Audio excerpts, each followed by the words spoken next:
Hello दोस्तों, मैं सौरभ आप सभी का स्वागत करते हैं अपने यूट्यूब चैनल आरआरबी माहौल पे। तो दोस्तों, रेलवे एग्ज़ाम में आपकी एक लिस्ट आती थी पैनल रिप्लेसमेंट पैनल, ठीक है। रिप्लेसमेंट पैनल लिस्ट आती थी। ये क्या होता है? अब ये रेलवे में नहीं आएगा क्योंकि रेलवे ने नोटिफिकेशन इसके लिए जारी कर दिया था आपको 1 साल पहले ही। तो इसके बाद बहुत सारी चीज़ें जो हैं आपके मन में डाउट है, बच्चों के मन में, क्योंकि बहुत सारी जगह चीज़ें अलग अलग बता दी जाती हैं। तो उनका ये भी डाउट है कि क्या सेकेंड डीवी लिस्ट जो है वो भी नहीं आएगी। तो इस वीडियो में बात करने वाले हैं कि आखिर ये रिप्लेसमेंट पैनल क्या होता है और ये डीवी लिस्ट आएगी, second DV list, third DV list ये आएगी कि नहीं आएगी। सारी चीज़ें आपको इस वीडियो में बात करने वाले हैं। चैनल पे आप पहली बार होगे तो चैनल को जरूर सब्सक्राइब करना। टेलीग्राम से नहीं जुड़े तो लिंक आपको डिस्क्रिप्शन में जुड़ जाना। वीडियो अच्छी लगे लाइक शेयर हाइप जरूर करना।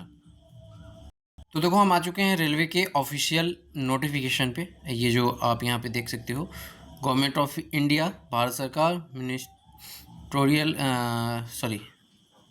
मिनिस्ट्री ऑफ रेलवेज, रेल मंत्रालय, रेलवे बोर्ड। यहाँ पे अगर आप देखो कि मेन यहाँ पे हमारा सब्जेक्ट है, ठीक है।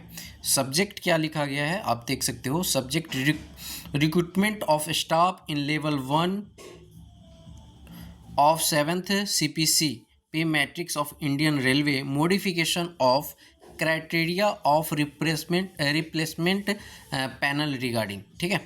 इसमें लिखा गया है attention is invited to board letter number this dated 15/3/2022 with zonal railway where are advised to seeking replacement list from railway recruitment cell RCC for level 1 recruitment as per their needs and availability of vacancies in the event of any shortfall on the account non-joining resignation demise of candidate within the stipulated period, ठीक है। यहाँ पे ये बताया गया है कि आपकी जो just wait the decision has been reviewed. हाँ, यहाँ पे पढ़ेंगे हम सेकेंड वाले में। सेकेंड पॉइंट हमारा इम्पोर्टेंट है। The decision has since been reviewed and it has been decided that no replacement panel are to give an against non joining. ये कह रहे हैं कि कोई भी रिप्लेसमेंट पैनल नहीं दिया जाएगा किसके रिगार्डिंग, अगेंस्ट नॉन ज्वाइनिंग जो डीवी मेडिकल करा लेंगे। और देखो, होता क्या है रेलवे में कि आपका डीवी होता है, डीवी के बाद मेडिकल होता है। डीवी मेडिकल होने के बाद आपकी ज्वाइनिंग, मतलब आप फिट हो चुके हो, सब कुछ सही है, अब आपको ज्वाइन करना है। ज्वाइनिंग, आपको ज्वाइनिंग लेटर मिला बट आप ज्वाइन नहीं किए। बहुत सारे ऐसे हैं ज्वाइन करेंगे और रेजिग्नेशन दे देंगे, रिजाइन दे देंगे वो। और कुछ ऐसे होंगे जिनकी अकस्मात मृत्यु हो जाएगी वो, तो वो वैकेंसीज खाली रहेगी। तो of the selected candidates are recruitment in the pay level 1 is now done annually. अब ये कह रहे हैं कि इसलिए किया गया है कि अब जो हमारा रिक्रूटमेंट प्रोसेस है वो एनुअली आ रहा है। तो ऐसे में आपकी जो ये रिप्लेसमेंट पैनल थी वो अब आपको नहीं दिया जाएगा। बेसिकली ये रिप्लेसमेंट पैनल थी क्या? तो देखो, जो नॉन ज्वाइनिंग, जैसे कि मैंने अभी आपको बताया कि आपकी डीवी हो जाएगी, मेडिकल हो जाएगा और उसके बाद में आपकी ज्वाइनिंग होती थी। अगर आप ज्वाइन नहीं करते थे तो इससे पहले क्या होता था, ज्वाइनिंग, रेजिग्नेशन या डिमाइस में जो भी वैकेंट हो जाती थी सीट, तो उसके लिए एक रिप्लेसमेंट पैनल आता था। और फिर इसी साल के एग्ज़ाम, जैसे जिस साल आपका एग्ज़ाम हुआ उसी साल के उसे फिल कर ली जाती थी, ठीक है। तो उससे क्या होता था, मैक्सिमम बच्चों का सिलेक्शन हो पाता था। तो यहाँ पर वो सिस्टम बिल्कुल बंद कर दिया गया है। और ये वाली जो चीज़ें हैं नोटिस में कहा गया है तो डेफिनेटली नहीं होगा, क्योंकि इसके लिए नोटिस उन्होंने निकाल दिया है।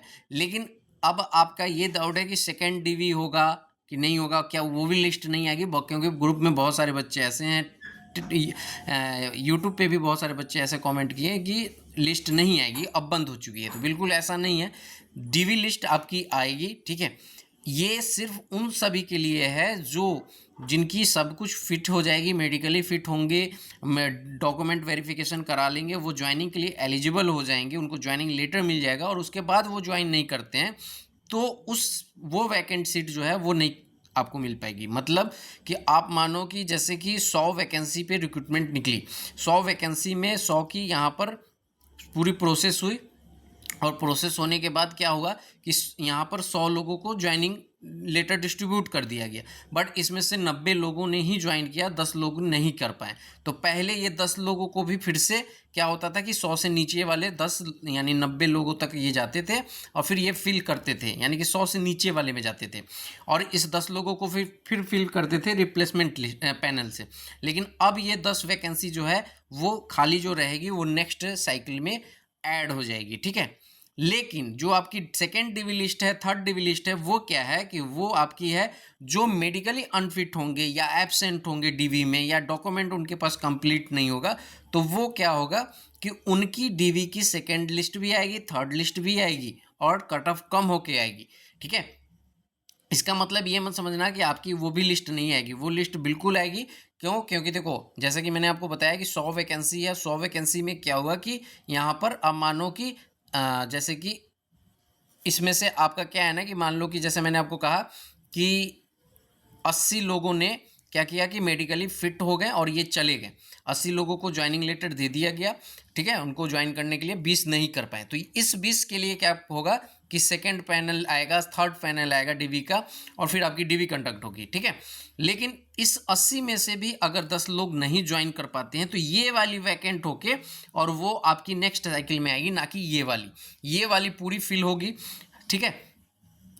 तो ये चीज़ें हैं इस पूरी नोटिस का। हाँ, ये थोड़ा सा आप कह सकते हो कि ये अच्छी चीज़ें तो नहीं है कैंडिडेट के लिए, क्योंकि यहाँ पर अगर आप देखोगे तो पहले क्या हो रहा था कि सारी वैकेंसी फिलअप हो जाती थी, अब वो नेक्स्ट साइकिल में जाएगा तो फिर नेक्स्ट साइकिल के लिए आपको फिर से CVT 1 देना होगा, CVT 2 देना होगा, फिर सारी प्रोसेस से आपको वहाँ पे पार करना पड़ेगा, तब जाके फिर आपको वो ज्वाइनिंग मिल पाएगा। तो ये चीज़ें हैं। अब ये नोटिस जो कहता है वही आप कह सकते हो, इससे ज़्यादा तो आप कह नहीं सकते। तो देखो मैंने आपको 2 चीज़ें बता दी कि second DV list, third DV list जब तक वो कंप्लीट नहीं होगा वो लिस्ट आते रहेंगे। हाँ, ये रिप्लेसमेंट पैनल जो है वो नहीं आएगा, जो आपके ज्वाइनिंग को मतलब कि डैमेज करते हैं। आप ज्वाइनिंग लेटर ले लेते हैं लेकिन वो ज्वाइन नहीं करते हैं, वैसे केस में अब आपको कोई भी यहाँ पर पैनल लिस्ट नहीं आने वाली है। लेकिन जिन बच्चों का कुछ पॉइंटों से छूट गया है, आप लोग परेशान नहीं होइए, कुछ पॉइंटों से छूट गया आपका, डेफिनेटली सेकंड थर्ड ऐसे डीवी जो होगा उसमें आपका सिलेक्शन हो जाएगा। बहुत सारे लोग टाइपिंग वाली पोस्ट भी नहीं ज्वाइन करते हैं, वहाँ पे भी डीवी स्किप करते हैं, ठीक है।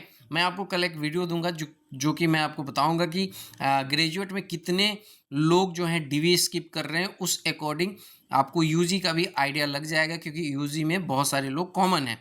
तो मैं बार बार आपको कहता हूँ कि अंडर ग्रेजुएट वाले को बहुत ज़्यादा बेनिफिट होगा। यानी बहुत ज़्यादा बेनिफिट कहने का मतलब ये होता है कि जो लोग पॉइंटों में रह गए हैं, 0.404 या 4 या 0.17 ऐसा करके है ना, या 0.99 ऐसा करके हैं, तो वो लोग का जो है मैक्सिमम लोग का जो मार्क्स कम है उन सबको मौका मिलेगा और आपका सिलेक्शन होगा, ठीक है। तो फर्दर मैं आपको वीडियो दूंगा। और डीवी जो है बहुत सारे लोग स्किप कर रहे हैं फर्दर, ये तो अभी सिर्फ डीवी स्किप कर रहे हैं, ठीक है। आपको पता है कि अभी मेडिकल ही अनफिट होंगे, तो बहुत ज़्यादा सीट जो है ग्रेजुएट में भी वैकेंट रहेगी, ठीक है। और जब वैकेंट सीट रहेगी तो ज़्यादा बच्चों को मौका मिलेगी। तो इस वीडियो में इतना ही। वीडियो अच्छी लगी तो लाइक शेयर हाइप जरूर कीजिएगा। मिलेंगे अगली वीडियो में। जय हिंद, जय भारत, सभी को ख्याल रखिएगा।